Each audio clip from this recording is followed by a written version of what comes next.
Bonjour, dans cette vidéo, nous allons apprendre à utiliser un intervalle de confiance, donc qui est construit exactement sur le même modèle que les intervalles de fluctuation, où cette fois-ci on va se permettre d'utiliser la formule vue en seconde, un peu plus simple, avec juste 1 sur racine de n. Pourquoi? Puisque vous pouvez retourner voir dans votre cours finalement qu'en fait cet intervalle est inclus dans l'intervalle de fluctuation, donc il est un peu plus précis que 95%, donc de toute façon il sera au moins précis jusqu'à 95%. Et ça nous permettra de simplifier les calculs. Donc à chaque fois que vous avez un intervalle de confiance, vous pouvez utiliser cette formule-là, alors que l'intervalle de fluctuation asymptotique sera plus précis et valable dans plus nombreux cas. Alors on va prendre une étude qui a réellement eu lieu, Ipsos en 2002 pour les élections présidentielles en France. Il se trouve que du coup on a interrogé 989 personnes pour savoir un peu quelles allaient être leurs intentions de vote. Et on a obtenu 20% d'intention pour Jacques Chirac, 18% pour Lionel Jospin et 14% pour Jean-Marie Le Pen. Alors ce sont des observations, puisqu'il n'y a pas eu vraiment 20%, on a juste interrogé des personnes, donc on a prélevé un échantillon de personnes, et on a demandé, donc c'est bien un résultat d'une observation statistique. C'est pour ça que ce qu'on obtient, ce ne sont pas des proportions réelles, mais bien des fréquences, sur un échantillon donné. Donc on a une FC pour C sera pour Chirac, J pour Jospin et P pour Le Pen, FC qui vaut 0,2, FJ 0,18 et FP égale 0,14. Donc ça c'est marqué dans l'énoncé. Première question, on veut faire du coup un intervalle de confiance pour chacune de ces fréquences. Donc jusque là, on va utiliser cette formule-là pour chaque fréquence. Alors pour gagner du temps, on va calculer ce fameux 1 sur racine de n qu'on doit enlever ou ajouter à la fréquence, comme ça ira plus vite. Donc 1 sur racine de n, la taille de l'échantillon sur lequel on a calculé ces fréquences, c'est 989. Donc on fait 1 sur racine de 989. Et on trouve, alors je me suis évidemment permis d'arrondir, 0,032. Ça veut dire en gros que ces fréquences, on va pouvoir les faire fluctuer plus ou moins 0,032 autour de la fréquence donnée. Donc on va appeler les trois intervalles IC, donc ce sera l'intervalle de confiance pour Jacques Chirac. Donc IC ça va être 0,2 moins 0,032, c'est-à-dire 0,168 et 0,232. Ensuite, pour Lionel Jospin, on va avoir la même chose, mais cette fois-ci autour de 0,18. Donc du coup, ça va nous faire 0,148 et 0,212. Et le dernier intervalle pour Jean-Marie Le Pen, qui tourne autour de cette fois-ci une fréquence de 0,14. On trouve, on va être 8, donc 0,108 et 0, quand on est sur 14, 0,182. Qu'est-ce que ça veut dire? Ça veut dire en fait finalement à 95% de certitude que d'après notre observation, on peut estimer que la population générale, c'est-à-dire que les proportions réelles qu'on va obtenir à la fin, seront pour Jacques Chirac comprises entre 16,8% et 23,2%, pour Le Pen, ainsi de suite. Donc, on ne peut pas avec certitude dire combien de personnes vont voter, mais on peut être quasi sûr que les proportions seront dans ces intervalles-là. C'est ça que représente un intervalle de confiance. C'est vraiment la démarche inverse de l'intervalle de fluctuation.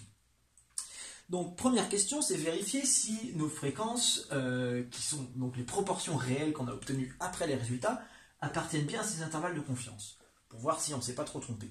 Et en effet, on va remarquer que chacune des valeurs que nous obtenons sont bien dans les intervalles de confiance. Donc on peut noter que la proportion, cette fois-ci j'utilise P, donc ce sont bien les proportions réelles que nous avons obtenues après les résultats. Donc P pour Jacques Chirac appartient bien à IC, puisque on vérifie la proportion pour Jacques Chirac, c'est 0,1988, puisque 19,88%, c'est bien dans cet intervalle. Pareil, pour la proportion d'intention de vote de Lionel Jospin, nous avons eu 0,1618, c'est bien dans l'intervalle. Et la proportion pour Jean-Marie Le Pen appartient bien, puisque 0,1696 rentre bien dedans. Alors une petite remarque quand même très intéressante, sans regarder les proportions réelles, juste par rapport aux observations statistiques que nous avons fait en 2002, avant le deuxième tour, quand on voit les proportions, 20%, 18%, 14%, La plupart des gens se sont préparés finalement à un second tour entre Jacques Chirac et Lionel Jospin. Logique, on peut estimer que du coup, vu que c'est a priori ce qui va se passer, on peut exclure Le Pen de l'équation. Mais sauf que ça, c'est pas représentatif exactement de ce qui va se passer. Ce qui aurait dû être étudié par les médias, ce sont les intervalles de confiance. Et qu'est-ce qu'on remarque dans cet intervalle de confiance? Que finalement, Le Pen, il pourrait très bien avoir 18,2% d'intention de vote, alors que Jospin que 14,8% et Chirac 16,8%. Toutes ces valeurs-là seraient dans les intervalles de confiance, et du coup, Le Pen aurait même eu la majorité, serait du coup premier du classement. Donc quand on regarde ces trois intervalles de confiance, on ne peut pas exclure qui que ce soit de cette liste, puisque les trois intervalles se chevauchent, chaque valeur se retrouve dans l'autre, et ainsi de suite. Donc c'est bien ça qu'on vous demande dans le petit b de la deuxième question, que je relise la question: pouvait-on, au vu de ce sondage, écarter avec un niveau de confiance de 95% l'un de ces trois candidats au second tour? Pourquoi? Non, on peut exclure personne, car les trois intervalles se chevauchent. Donc, non, car les trois intervalles se chevauchent. Alors, c'est très important ça, puisque c'est souvent, la plupart du temps, quand on va regarder les chiffres, les résultats d'une observation statistique, on va juste s'intéresser à la valeur des fréquences. Alors que, en prenant en compte les intervalles de confiance, on a une lisibilité beaucoup plus crédible de ce qui va se passer. Dernière petite question, et chose qui est assez courante justement, si on avait voulu avoir une étude un peu plus certaine de ce qui allait se produire, il aurait tout simplement fallu avoir des intervalles de confiance beaucoup plus restreints, pour éviter qu'ils se chevauchent. Et là, on aurait pu éventuellement peut-être estimer avec plus de précision les personnes de second tour. Donc c'est bien l'objet de la deuxième question, c'est comment avoir un intervalle qui a une amplitude de 1%, c'est-à-dire en gros qui ne va pas fluctuer de plus de 1%. En effet, là, nous, il fluctue entre 16,8% et 23,2%, on a une fluctuation de 8% d'écart, donc c'est assez énorme. Donc, qu'est-ce qu'on fait quand on fait un intervalle de confiance? On fait plus ou moins 1 sur racine de n. Donc c'est-à-dire que l'amplitude finalement complète, c'est racine de n de ce côté-là, et racine de n, 1 sur racine de n de ce côté-là, et 1 sur racine de n de ce côté-là. Donc c'est 2 racines de n. Donc finalement, on peut faire un petit calcul qui est assez simple, qui est, on voudrait que notre 1 sur racine de n, puisqu'on ne connaît plus du coup la taille de l'échantillon, puisqu'on ne veut plus 989 personnes, il faudrait que ça soit égal à 0,05. Pourquoi? Puisque si je fais moins 0,05 d'un côté, plus 0,05 de l'autre côté, j'aurai bien 0,01 d'écart entre les deux, donc bien 1% d'écart d'amplitude. Cette équation, si j'inverse de l'autre côté, je me retrouve avec racine de n égale 1 sur 0,005. Je mettrai tout ça au carré pour enlever la racine.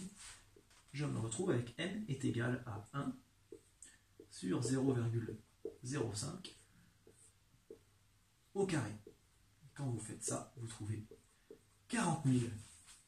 Ce qui signifie que si l'observation Ipsos avait été faite non pas sur 989 personnes, mais sur 40 000 personnes au total, on aurait eu des intervalles de confiance beaucoup plus restreints, et peut-être que du coup, dans ces intervalles de confiance, on aurait eu non plus du coup ces proportions-là, parce que les calculs auraient du coup tout changé, et peut-être qu'on aurait pu s'apercevoir à ce moment-là qu'on aurait pu exclure Lionel Jospin des intentions de vote. Alors évidemment, vous me direz, c'est beaucoup plus compliqué que ça, puisque le second tour fait intervenir, c'est pas des vraies probabilités, puisqu'il y a l'intervention de la décision humaine qui peut changer à tout moment. Mais néanmoins, il faut bien connaître cette idée de l'intervalle de confiance qui est beaucoup plus valable sur des choses qui vont se produire plus tard qu'un simple calcul de fréquence. Voilà, j'espère que ça vous a aidé à bien comprendre la différence entre intervalle de fluctuation et intervalle de confiance. Et n'hésitez pas à me faire part de vos interrogations ou remarques. Bonne fin de journée.